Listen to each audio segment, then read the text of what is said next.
assorted, no? Kasi meron yung included na cheese at saka quadro cheese. So, that is the very first time na makikita ko yung quadro cheese at saka cheese ng malapitan. Kasi nung handun ako kay Ma'am Irene, hindi, yung carbonara buldak lang yung na-introduce sa akin. Kasi yun daw yung pinaka fast moving. So, mamaya, yun.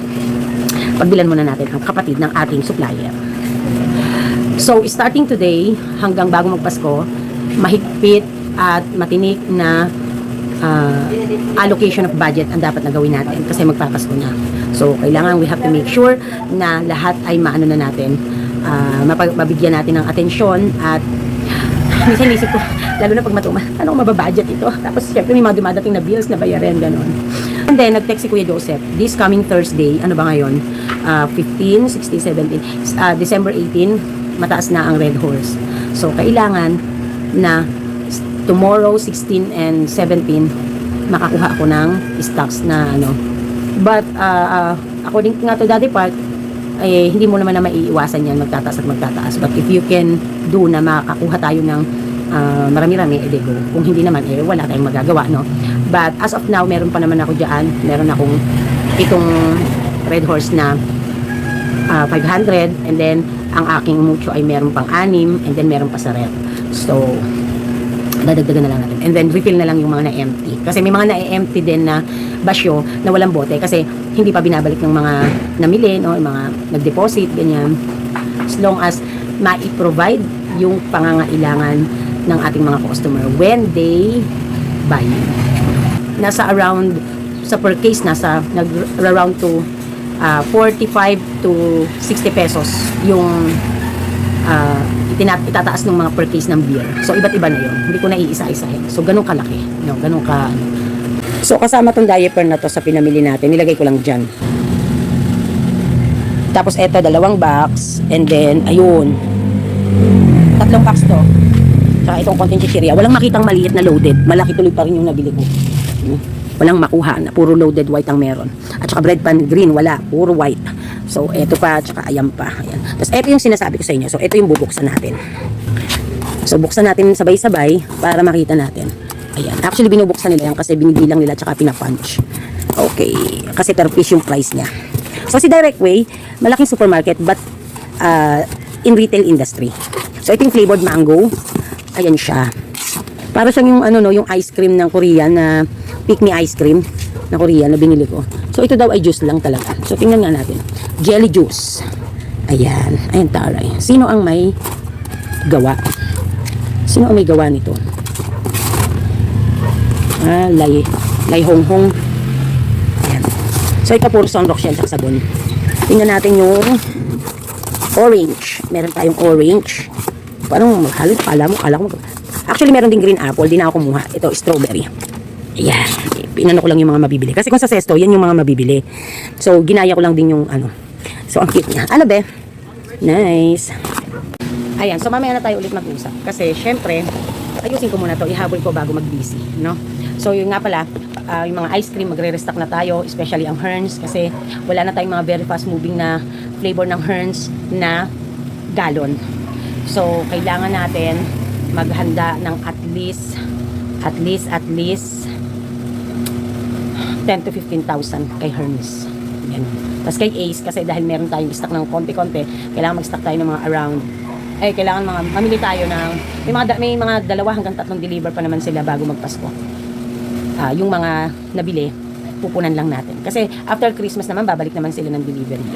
So, yun. Masyangan ng peg natin.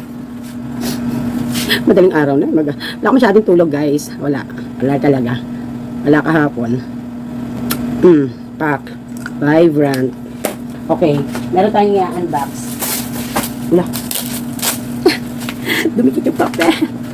Ito na talaga yun. Ito na talaga. Sobrang happy. Sobrang happy ako talaga. Grabe. Ito na talaga siya. Actually, minauna nang natapos. Tapos, ito yung actually, iano pa lang to. Ita-transfer. Alam nyo, guys, sa dami ng mga naging stress ko, pagod, hirap, puyat, dedication, no? Kasi, alam nyo, sa pagnenegosyo ng sari-sari store, it really requires dedication. Not just only passion mo siya. But if you are not dedicated, although pag sinabi kasing passion mo ang isang bagay, syempre you are focused, you are dedicated, you're really doing it, you love doing it, no? Still sometimes kasi 'di ba nawawala tayo sa focus kasi nadidrain tayo ganyan, no? But these are the things that keep us going, no? Yung kumbaga ba parang it motivates us to continue. So sa kabila ng mga problema na dinanas ko na naging pagsubok sa amin ng Daddy Park nyo sa pagtataguyod ng negosyo na to, finally we see some achievements. Ika nga ni Sir Juanito, blessed naman daw ako kasi nakakapundar. Kasi ako naniniwala ako dun sa nasa Diyos ang awa, nasa tao ang gawa. Kasi no matter how na mangarap ka, kasi it starts with dreams and goals. So kung focus ka doon at gusto mong makamit yon, talagang marami kang pagdadaan ng pagsubok. May nagte-text, ang Rainbow. Hindi ba siya nag-text sa kabila? Baka bibili alak to eh. Si Daddy Park lagi ang ako yung nakakahanap or nakakatingin, tapos siya yung mag-start, ako yung magtatapos. Parehas naman namin pinagsikapan to, no? Sa totoo lang. So, syempre, lagi sinasabi ni Daddy Park, kasi kung hindi rin lang naman din sa utak at diskarte mo at husay mo, hindi rin mangyayari, no? So, we are team.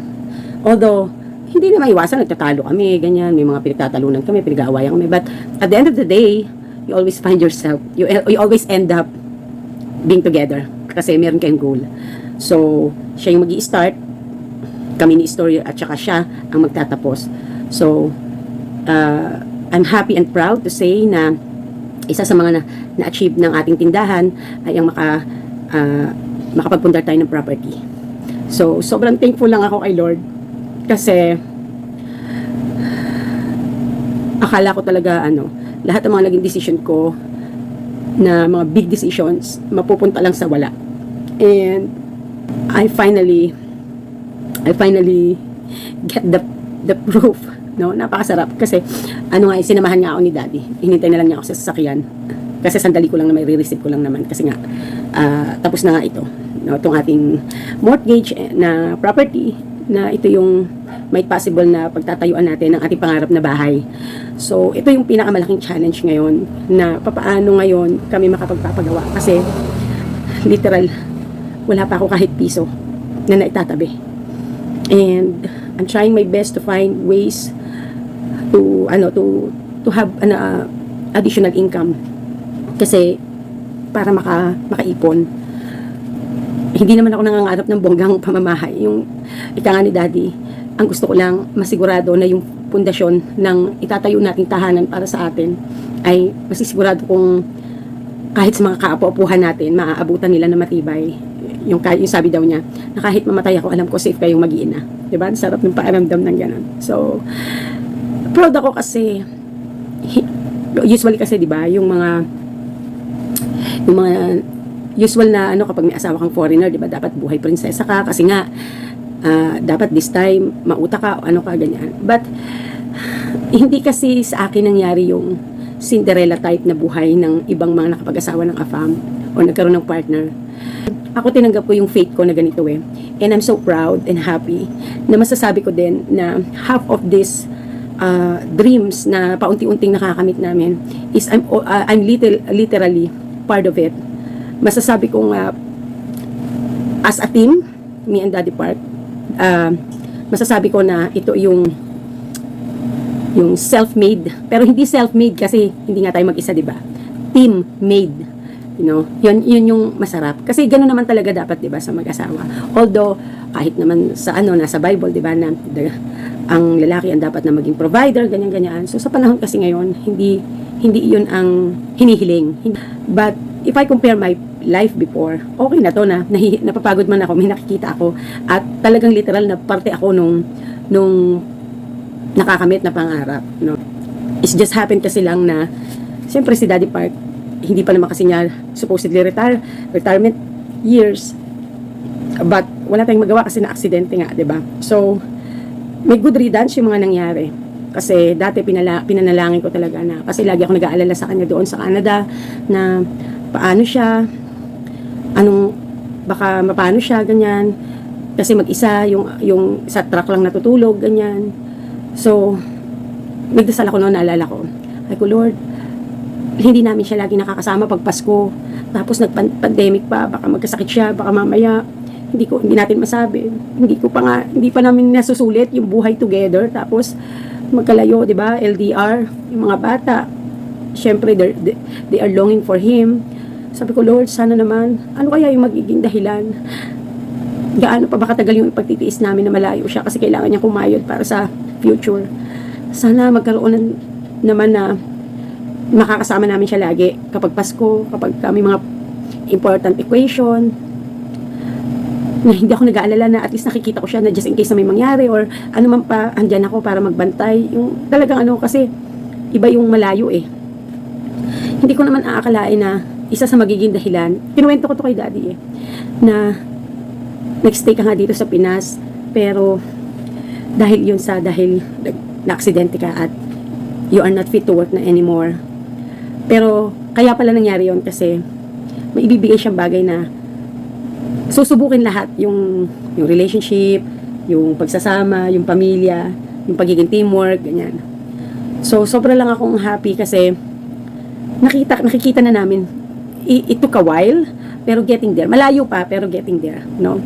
So yun lang. So happy din ako kasi I'm able to share to you this journey na mga kapalpakan, mga kasiyahan, mga achievements, mga small wins, ganyan.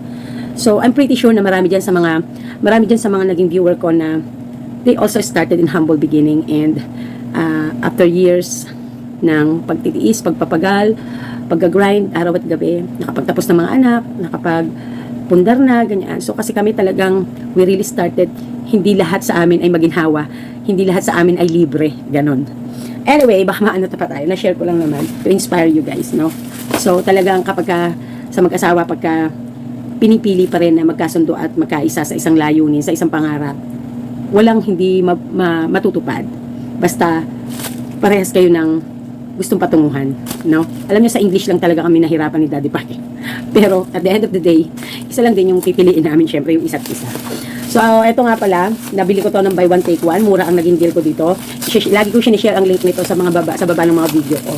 So, kasi wala na ako, konti na lang yung nandun, wala na akong stock. So, bumili tayo ulit.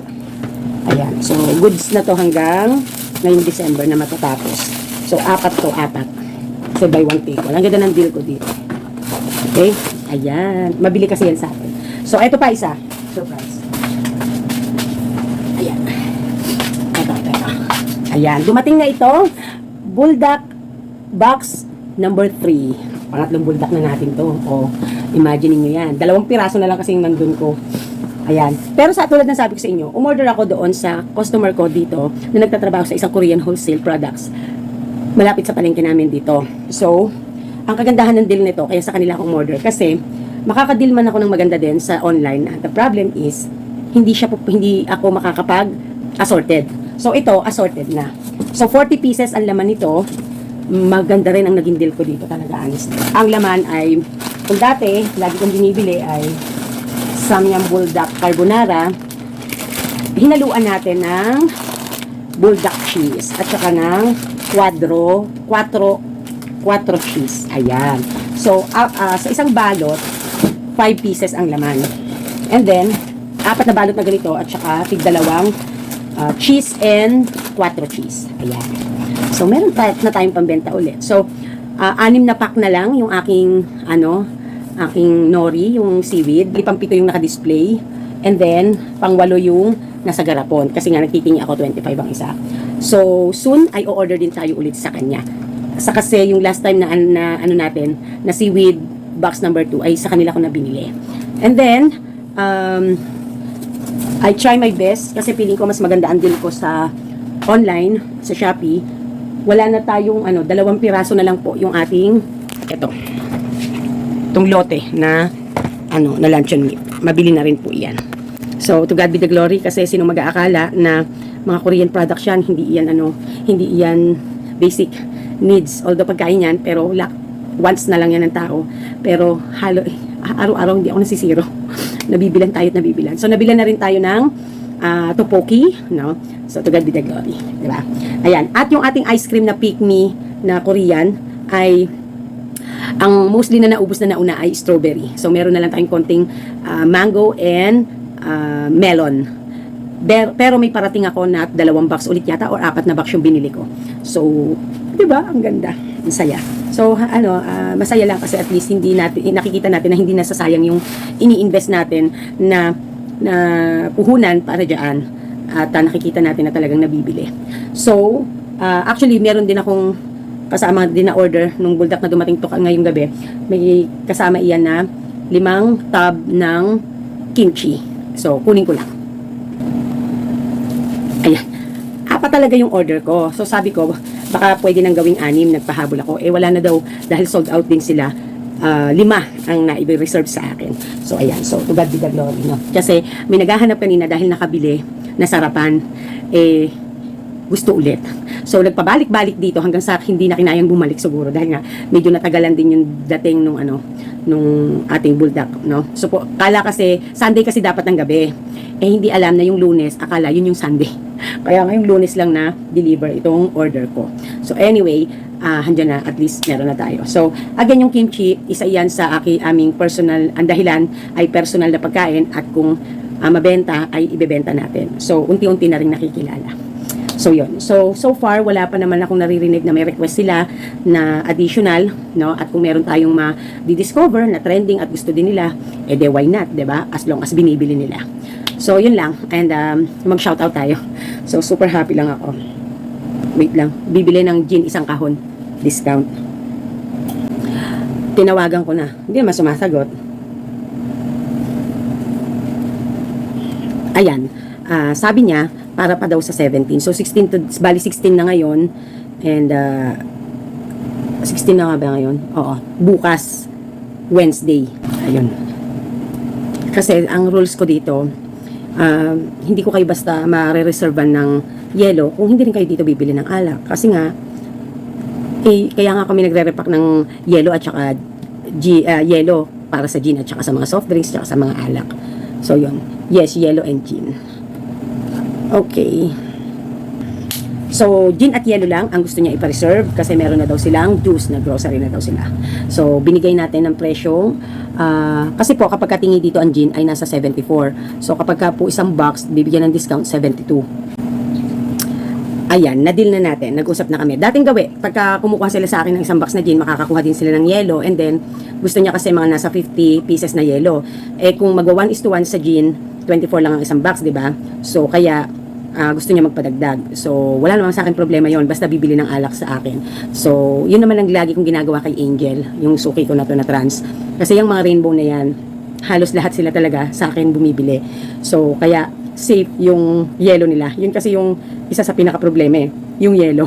Kaya, habang handito pa ako sa store, nakalagak lang dito yung yelo nila. Tapos pag uuwi na ako, saka ko ipakukuha yung matitira nilang yelo. Ganon. Kaya sabi ko, maghanda din sila ng paglalagyan. So, dating gawi, ganun naman sila sa akin dati pa. So, yun. No? So, to God be the glory, automatic, meron tayong benta bukas ng gabi kasi ipare-reserve na nga and also magbabayad na siya. Okay, di ba? So, ganyan yung kagandahan na maganda ang iyong serbisyo. Kasi, talagang una kanilang ipaprioriting bilhan at makipag-transact. Ganon. No? So, nakakatuwa lang. So, maraming salamat sa ating mga suking rainbow kasi talagang hanggat kaya nila na sa akin bumibili sila sa akin. So, minsan nahihiya sila kasi nakabili sila sa labas. Kasi syempre, nandun na sila, tapos may pera, nag-grocery, namili na rin ng alak. So, iniisip nila, nahihiya sila na bibili sa akin ng yelo. So, sila kasi, suki ko. So, pinagbibigyan ko sila. Kasi bumibili naman sila ng pampulutan. Kapag kami mga kailangan sila, dito din sa akin bumibili. Pag naubos, dito din sa akin bumibili. So, kaya, ganun lang yon, give and take lang. Minsan, hindi dapat puro pakabig. No? Minsan, magbibigay din tayo ng konsiderasyon. Kasi, for long term, yung ating gustong mangyari na relationship sa ating mga customers. So, to God be the glory, diba? So, ito lang yung kagandahan at edge ko na yung isinet ko na serbisyo sa mga customers ko, lalo sa mga kabataan, pag pumunta yan dito, mami, 3 set, 4 na set, 5 set, ganyan po. Kaya po talagang dapat andyan dito, hindi ka basta nauubusan. So, hindi ka dapat nagpapabaya. Kasi nga, number 1 siya na mga customers. Winning products ko talaga. So, kaya might possible na tomorrow, 2 box na lang ng gin at mahigit yung nandito sa akin. So, iaakyat ulit natin yan dapat sa 5, at least 6 na stock, no? Kasi, dapat ma-maintain natin. So, tayo, shout out kay Flor de Lisa Abogado. Sabi niya, true, ganyan din ako dito sa store ko. Mas mababa ako sa lahat ng items like Red Horse, 60 pesos per bottle, malamig na. Mas mura pag per case. At ganun din sa mga gin, Alfonso, Emperador, at iba pang alak dito. Diskarte ko eh. At iba pang alak. Ito ang diskarte ko eh. Yun, very good, ano? Kasi, pare-parehas kayo ng produkto eh. No? Ang mga tao, hanggat hindi mo naman yan minumura or inaangalan, bibili yan sa'yo. Ngayon, ano ang edge kung marami kayong pamimilian ng mga tindahan? Ano ang edge mo? So, syempre, lower price. Ang mahalaga, fast moving siya. No? So, pumasok ba dito yung price war? Half of it, yes. Half of it, not. Kasi, unintentional kasi minsan, no? Sa marami sa mga nagsasari-sari store, unintentional tayo ay, pag nagpe-presyo, ang lagi kasi natin inisip, basta fast moving at mabilis, walang problema. So, kasi, ako ganun eh, hindi ko naman talaga basta-basta binababaan ng presyo ko nang dahil kasi sa mas mataas ang kalaban ko. May set price na talaga ako na nilalaan na mas madalas lang na nagkakataong mas mababa ako. May mga items naman ako na mas mahal ako or may mga items naman ako na kapantay lang nila. Kasi, syempre inaaral ko muna yung profit margin. Importante kasi sa negosyo ang mag-aral ng profit margin para kung kaya mo bang makipagsabayan, kaya mo bang mas babaan, or kaya mo bang makipagbardagulan ng presyo, ganun.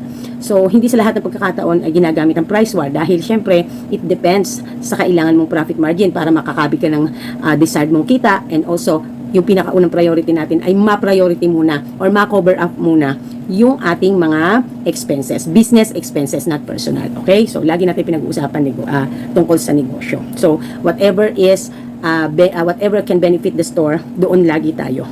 Okay? So, very good ka dyan, Ma'am Flor de Lisa. Siyempre, sa tagal mo naman, nasa 19 years na pa si Ma'am Flor de Lisa sa pagtitindahan. Alam na niya ang ano niyan. Anyway, gusto ko nga palang ibalita sa inyo na nag-text na sa akin kahapon si Kuya Joseph at sinabi na nga niya yung mga tataas. Ang laki ng itataas ng alak.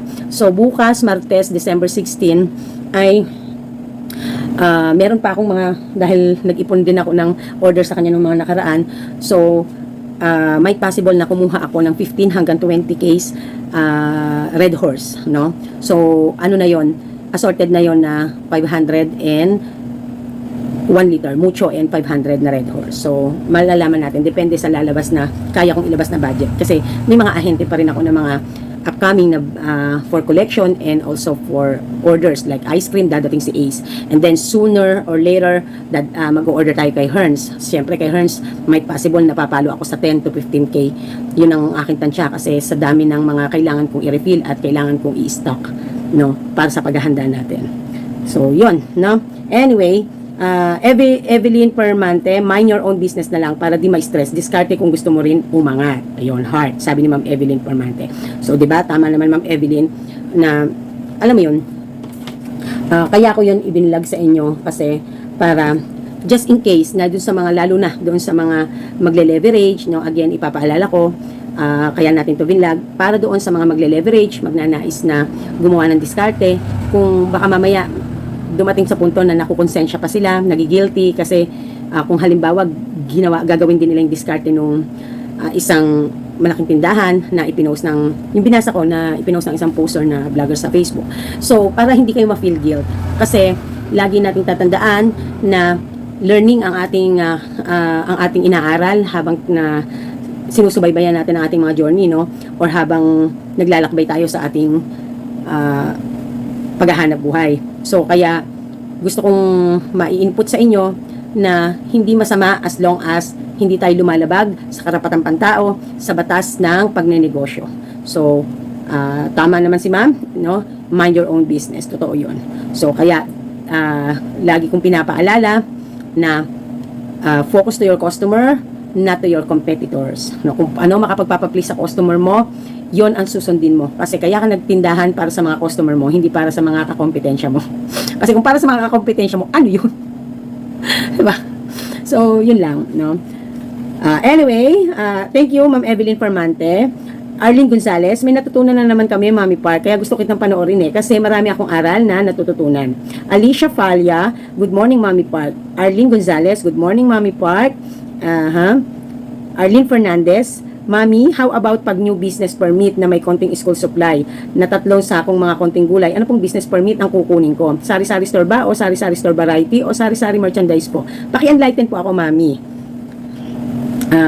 Ganito po kasi yan. So, pagka nasa BIR kayo, usually tatanungin naman yan kung ano yung ano nyo. Eventually kasi pwede nyo na lang i-adds on yan. Kailangan lagi ang sagot nyo kung ano yung pinaka main concept ng negosyo. So kung talagang yan ay may groceries, so sari-sari store yan, variety store, ganon. Sari-sari store, at kung iyan ay may alak at sigarilyo na available, na ititinda ka. So kasi sa permit ko, ang nakalagay, retail store specialized in tobacco and liquor. So, yun ang nakaano sa kanya, sa kanyang industry, sa kanyang business. So, ganun din yung magiging sa inyo. So, yung mga gulay, adds on na lang yan. Hindi naman iyan talaga ang ano mo hindi naman talaga ang iyan yung pinaka main concept ng negosyo mo. Kasi kung ang concept ng negosyo mo ay talagang gulayan, no, vegetable vegetable store dealer, ganon, no? So, hindi ko alam kung ano saan papasok na code yan sa BIR, pero usually kasi talaga kapag ka magpaparegister ka, itatanungin kay ano ba negosyo mo, tindahan po. Tindahan, mga groceries, ganyan-ganyan. So syempre halimbawa kung ganun nga, yes ka. So yun ang parang pinaka magiging main concept ng iyong negosyo. Sari-sari store ka, variety ka. Sila na ang magde-decide yan. Basta lagi lang nilang tinatanong, meron ka ba ang alak at sigarilyo? So pag nag-yes ka, so syempre, I'm not so sure kung exactly like ganito yung description, yung tulad ko, retail store, specialized in tobacco and liquor. So, ganun yung, pinaka niya sa BIR. So, may possible na ganun din ang sayo. Kasi yung school supplies, part naman ng ng sa sari-sari store Kasi variety nga tayo, mga PMFCG, mga fast-moving commodities, di ba? PMFCFP, nabulol tuloy ako. Basta yun na yun. No? Kasi syempre, you cater your community. So, syempre, kung may mga estudyante dyan, talaga maglalagay ka talaga ng konting school supplies dyan. So, hindi, kahit sabi mong may konting ganito po, may konting ganito po. O sige, sasabihin natin, sari-sari store ka, variety store ka. Okay, nagtitinda ka ba ng alak at sigarilyo? Ganun kasi lagi sa BIR. No? Yun ang common. So, hindi mo kailangang ikaw talaga yung mismong mag-iisip kapag nagpa-register ka sa BIR. Kasi sasabihin mo lang naman kung anong maititinda mo. Sila na ang mag-aano niyaan. But syempre, para hindi din magkamali, dahil baka mamaya, hindi natin masabi, they are not perfect, no? They're just human being, na minsan din talaga ay, kung alin pa nasa BIR, minsan medyo ano din sila. So, syempre, kailangang maipaintindi mo sa kanila ang pinaka-main konsepto ng negosyo mo. So, kung sari-sari store siya, go. No? Kasi ang gulay na yan, pwede namang i-adds on yan Kasi hindi siyang magiging main dahil konti nga lang So, yon ang ano nun. And then, when it comes to business name, so sa DTI, business name, hindi sila ang magde-decide ng ng business name mo, ikaw. At syempre, minsan tinatanong din nila, ano po ba ang tindahan nyo? Ano po ba kayong klaseng tindahan? Kasi syempre, nagbibigay lang din sila ng suggestion. So, para hindi complicated, sari-sari store, no? That is the most safest to say, no? Para na rin doon sa kagandahan na pagka na dahil magsisimula ka pa lang naman, so syempre hindi mo po pwedeng sa una pa lang pabonggal na yung datingan ng mo. Dahil sometimes, no, dito ang mahirap sa atin kasi they are not naman really conduct as in talagang lahat ay nagkakandak sila ng tax mapping. So pagka nakita kasi baka mamaya hindi naman akma doon sa itinitinda mo sa nakapangalan sa negosyo mo. So kung sakasakali, pinaka-safe talaga sari-sari store. Yon. Kaya ako hindi ko pinapalitan yung business name ko. Kasi, ito talaga yung konsepto ng sari-sari store.